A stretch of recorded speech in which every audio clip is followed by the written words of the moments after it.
Welcome friends. In today's session, we are currently dealing with the chapter called salary income. After having a clear-cut idea of rules regarding pension related with commuted and uncommuted pension, now without tension, we will try to calculate sums based on pension. लेकिन दोस्तों एक शर्त important शर्त यह है कि आपने पहले उसके रूल्स समझ लेने होंगे। रूल्स समझ लेंगे तो आपको ये थोड़ा इजी लगेगा। पेंशन की थियरी सी जो छोटी सी थियरी है उससे जुड़ी हुई वो आप जरूर पढ़िए, फिर आप अगर ये सम कैलकुलेट करेंगे तो थोड़ा आसान लगेगा। चलिए एक और सम लेते हैं, पेंशन से जुड़ा हुआ एक सम लेते हैं। वीर नर्मद साउथ गुजरात यूनिवर्सिटी अक्टूबर 13 में ये सम पूछा गया था। On 31/3/19 Lalji retired from Manohar limited of Mumbai. On 1/4/19 he joined the service in Saloni Limited of Surat.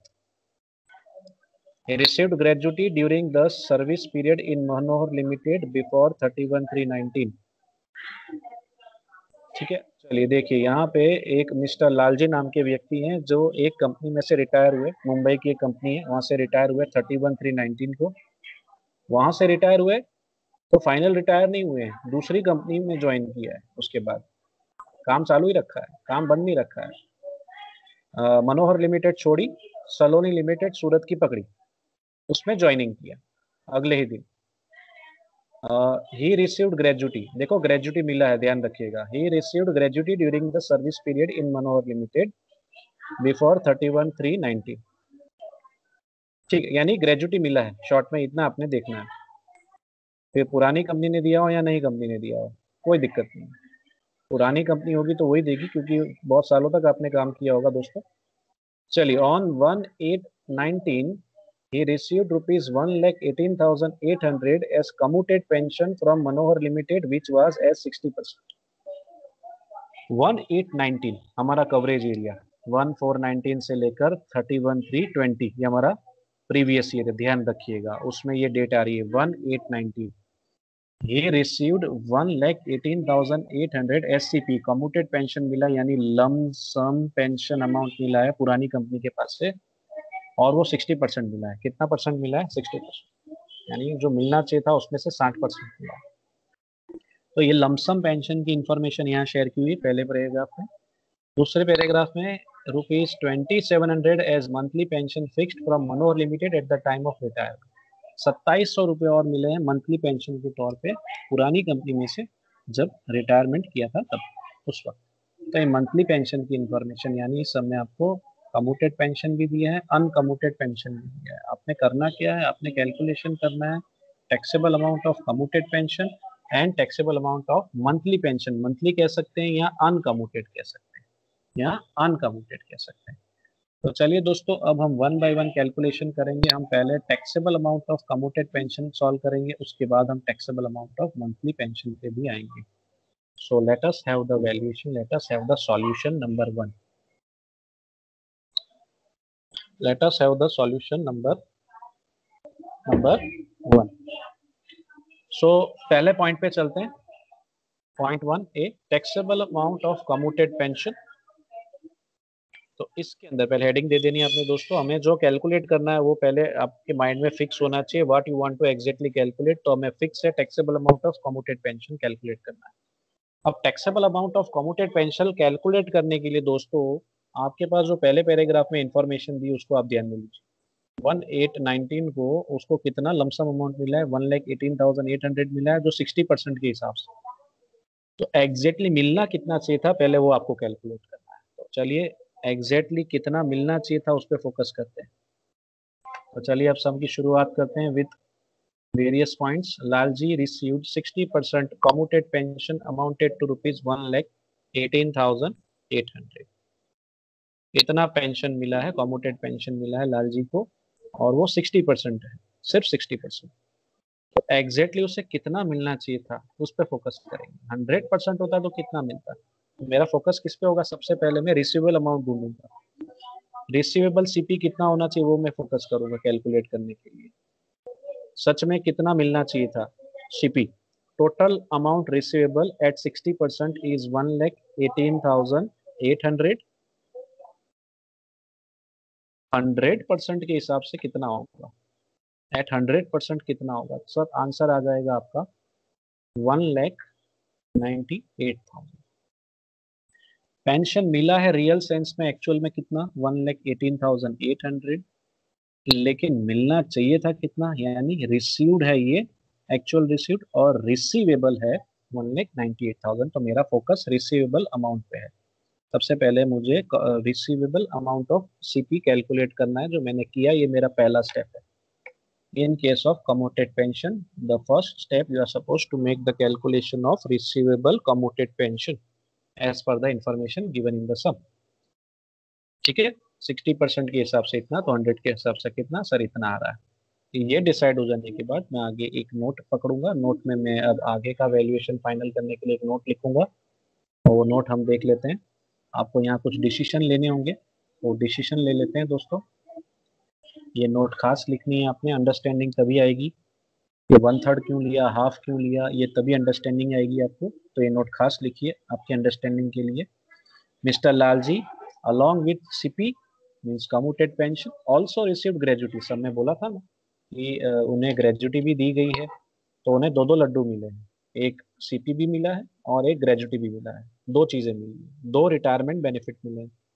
अगर ऐसी सिचुएशन हो, so only 1/3 amount of receivable commuted pension will be consider as tax free. तो हम क्या करेंगे सर, सीपी में से हमें 1/3 अमाउंट लेना होगा टैक्स फ्री। ठीक है, देखिए इस समय भी कहीं नहीं बोला है कि जो क्या नाम है बंदे का, मिस्टर लाल जी, हाँ मिस्टर लाल जी जो है ये सरकारी जमाई है, मीन्स गवर्नमेंट एम्प्लॉय है या नहीं है, ऐसा कहीं नहीं बोला है। तो हमने ऑब्वियसली मान लिया है is a non government employ. Non government employ के दो रूल है। अगर the person who receives pension along with gratuity, अगर ये ऐसी सिचुएशन है, सिचुएशन नंबर 1, तो 1/3 अमाउंट लेनी है रिसीवेबल सीपी की। अगर ऐसा हो तो कि ग्रेजुटी मिला ही नहीं है मिस्टर लाल जी को, तो हम हाफ लेंगे, half amount of receivable commuted pension will be taken as tax. तो मेरा पहला स्टेप क्या था, I was suppose to calculate receivable commuted pension, जो मैंने ढूंढ लिया। अब मेरा दूसरा स्टेप क्या है, I am suppose to calculate exempted CP, tax free CP कितना होगा मुझे वो कैलकुलेट करना है। तो अब मैं चलता हूँ उसके कैलकुलेशन पे। नोट क्लियर होने के बाद आगे बढ़ते हैं। अब मैं लिखूंगा exempt commuted pension is equal to, मैं क्या लिखूंगा, मुझे क्या ढूंढना है, जो ढूंढना है वो मैं लिखूंगा। एग्जम्प्ट कम्यूटेड पेंशन मुझे ढूंढना है, उसका फॉर्मूला क्या होगा, रिसीवेबल सीपी मल्टीप्लाई बाय ऊपर जो हमने डिसाइड किया हो 1/3, यहाँ हाफ, यहाँ 1/3 आएगा। ठीक है, तो रिसीवेबल सीपी ध्यान में लेना है। रिसीवेबल सीपी का मतलब कम्यूटेड पेंशन, रिसीवेबल जो मिलना चाहिए था वो मिला है, वो नहीं, रिसीव्ड नहीं, रिसीवेबल लेना है, खास ध्यान रखना है। इसलिए तो ढूंढना है उसको, ढूंढने के लिए मुझे पहले रिसीवेबल सीपी ढूंढना पड़ेगा, इसलिए ढूंढा, तभी मैं एग्जाम्प्ट ढूंढ पाऊंगा। तो मैंने एग्जाम्प्ट ढूंढ लिया। एग्जाम्प्टेड कम्यूटेड पेंशन कितना, 1,98,000 का 1/3 निकालना है, तो 1/3 निकालेंगे तो मिल जाएगा कितना, 66,000 पे नहीं लगेगा टैक्स। कितनी रकम पेंशन की जो मिली है मिस्टर लाल जी को, ये टैक्स फ्री होगी। रिसीवेबल पे कैलकुलेट करेंगे, रिसीव्ड पे नहीं। रिसीवेबल पे कैलकुलेट करने से मिस्टर लाल जी की टैक्स लायबिलिटी कम होगी, जो उसके हित में है। आप रिसीव्ड पे कैलकुलेट करोगे तो लाल जी को ज़्यादा टैक्स पे करना पड़ेगा, इसलिए थोड़ा लॉजिकली सोचिएगा, समझिएगा दोस्तों। एग्जम्प्टेड फाइनल हो जाने के बाद अब मैं टैक्सेबल ढूंढ सकता हूँ। 3 स्टेप है, पहले रिसीवेबल सीपी ढूंढना है, रिसीवेबल सीपी फाइनल हो जाए तो हम एग्जम्प्टेड सीपी ढूंढेंगे, एग्जम्प्टेड सीपी फाइनल हो जाए तो हम टैक्सेबल सीपी ढूंढ सकते हैं। 3 स्टेप है इसके। अब मैं टैक्सेबल सीपी कैलकुलेशन के लिए चलूंगा, वही फॉर्मूला है, taxable CP is equal to amount received minus amount exempted. तो चलिए फाइनल कर लेते हैं। अमाउंट रिसीव्ड लिखा है फॉर्मूला में, ध्यान रखना, रिसीवेबल नहीं, रिसीव्ड। रिसीव्ड कितना है, 1,18,800 यहाँ लिखा है। लाल जी रिसीव्ड, शब्दों का खेल है, समझ में आ जाए तो लाल जी को सच में कितना मिल रहा था, सीपी 1,18,800 मिला था, जिसमें से 66,000 हमने एग्जम्पशन निकाला, तो कितने रुपए पे टैक्स भरना पड़ेगा उसे, लाल जी को, कम्यूटेड पेंशन की लमसम रकम कौन सी रहेगी जिस पे टैक्स पे करना पड़ेगा? 52,800 पे टैक्स पे करना पड़ेगा ऑन कम्यूटेड पेंशन। तो ये 52,800 स्टेटमेंट में जाएगा सैलरी के। क्या क्या लिखा जाएगा? Taxable CP, taxable commuted pension 52,800 ऐसे एंट्री जाएगी सैलरी में। ये पहला पॉइंट कंप्लीट हुआ दोस्तों, टैक्सेबल अमाउंट ऑफ सीपी आपने कैलकुलेट किया। अब ये दूसरा भाग बाकी है, मंथली वाला बाकी है, taxable amount of monthly pension is remaining. तब हम उसकी वैल्यूएशन पे चलेंगे। मैं स्प्लिट कर लेता हूँ क्योंकि आपको सम नहीं दिखाई देगा। तो अब मैं मंथली पे फोकस करूंगा। हम हेडिंग देंगे point number B, taxable amount of monthly pension, point number 1। अब इसमें दो कैटेगरी होगी। मंथली पेंशन जो है ना 2700 है, ठीक है, मंथली। रिटायरमेंट के वक्त उन्हें दी गई है, ऐसा कहा जा रहा है। हर महीने रिटायरमेंट के बाद जो पुरानी कंपनी है 31/3/19 से वो रिटायर हो चुके हैं, यानी 1/4/19 से उन्हें ये मंथली पेंशन मिल रहा है। कहाँ से मिल रहा है? 1/4/19 से उन्हें ये मंथली पेंशन मिल रहा है। कौन दे रहा है? मनोहर, पुरानी कंपनी दे रही है। पुरानी कंपनी में से कब रिटायर हुए? 31/3/19। उसके बाद 1/4/19 नई कंपनी ज्वाइन की, यानी 1/4/19 से लेकर उन्हें पेंशन मिल रहा है। रिटायरमेंट जब किया उन्होंने तब से उन्हें ये पेंशन फंड मिल रहा है पुरानी कंपनी से 2700 रुपये। यानी मैं जो कैलकुलेशन करूंगा वो प्रीवियस ईयर को होगा। सिर्फ और सिर्फ इसमें आपने प्रीवियस ईयर पे फोकस करना है। हमारा प्रीवियस ईयर सैलरी के कैलकुलेशन के लिए कौन सा होगा दोस्तों? 1/4/19 से लेकर 31/3/20, 1920 हमारा प्रीवियस ईयर है। तो आप इस पूरे साल का मंथली पेंशन का कैलकुलेशन करेंगे, ठीक है। चलिए तो अब चलते हैं, इसकी कैटेगरी बनेगी, दो कैटेगरी आएगी क्योंकि बीच में लमसम पेंशन भी मिला है, इसके लिए इसकी दो डेट्स बनेगी। तो मैं डेट्स डाल देता हूं पहले। पहली कैटेगरी होगी before lump sum amount received, before lump sum amount received. दूसरी कैटेगरी है after lump sum amount received, after lump sum amount received. खास ध्यान रखिएगा मैं क्या कह रहा हूँ। आप देखिए 1819 दिख रहा है ना, 1819 को एक टाइप का पेंशन मिल गया है लमसम, ठीक है। तो यहाँ पे कैटेगरी बनेगी ए 1819 से आपकी कैटेगरी 31/3/20 तक की बनेगी, और उससे पहले यानी लमसम जब तक नहीं मिला था उससे पहले की कैटेगरी अलग बना।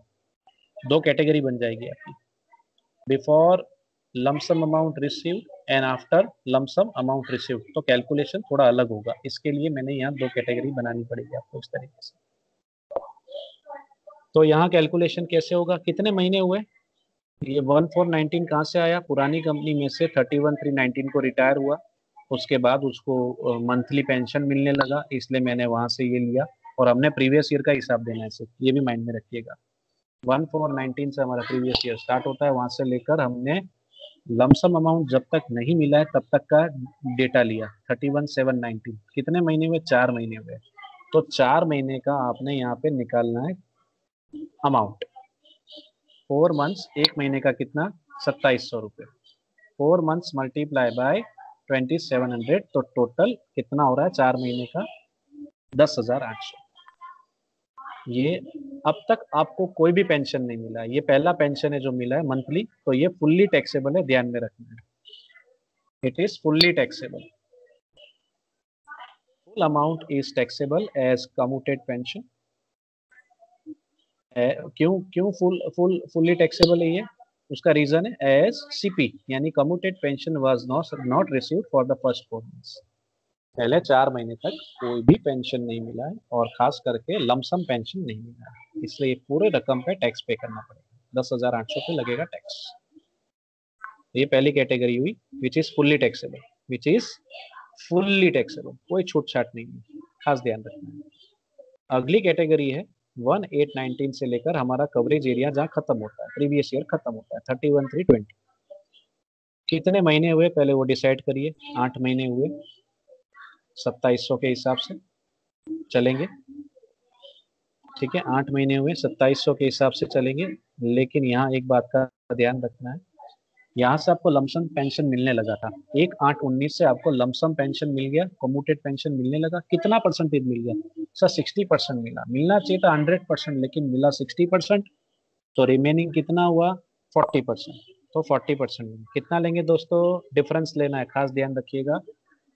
100 में से मुझे मिलने चाहिए थे 100 रुपए, लेकिन मुझे मिले 60 रुपए। तो मुझे कितने नहीं मिले? 40 रुपए। तो वो 40 रुपए पे लगेगा टैक्स। कि वो 40 रुपए के हिसाब से आपको मंथली मिल रहा है अब। तो ये हो गया आपका वैल्यूएशन यहाँ पे अगले 8 महीने का। और ये इतनी रकम पे आपका लगेगा टैक्स, 8640 आएगा। Only 40% amount is taxable. Why? Because 60% CP was receive from 1890। 60% पे हम ऑलरेडी ऊपर कैलकुलेशन कर चुके हैं, तो बाकी के 40% का कैलकुलेशन बाकी रह गया, यूं समझ लीजिए। तो उस 40% का कैलकुलेशन कर रहे हैं और उस पर लगेगा टैक्स। तो इस तरीके से आपका पेंशन का कैलकुलेशन यहाँ पे कंप्लीट होता है। अब मैं फाइनल जवाब लिखूंगा इसका, इस पॉइंट बी का मैं फाइनल जवाब लिखूंगा। इन दोनों अमाउंट को मैं प्लस करूंगा। पूरे साल का डेटा मुझे देना होगा ना। So taxable month pension, monthly pension कह सकते हैं, टैक्सेबल मंथली पेंशन या अनकम्यूटेड पेंशन भी लिख सकते हैं। ₹10,800 प्लस ₹8460, टोटल हो गया 19,260 फाइनल अमाउंट। इस तरीके से आपको ऐसे सम्स पूछे जाते हैं दोस्तों, कम्यूटेड अनकम्यूटेड, या कह सकते हैं लमसम मंथली पेंशन। तो ये दोनों आपने इस तरीके से वैल्यूएशन करना है दोस्तों।